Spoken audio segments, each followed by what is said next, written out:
Really? Like short. I do know I just short everybody there. Short.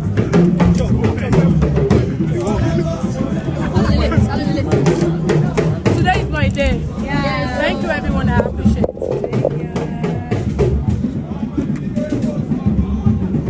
Hello, Mabuga. Yeah, hello.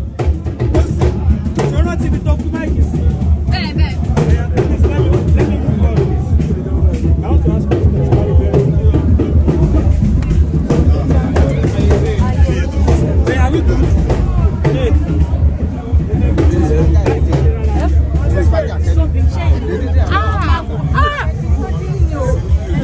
Thanks for watching this video.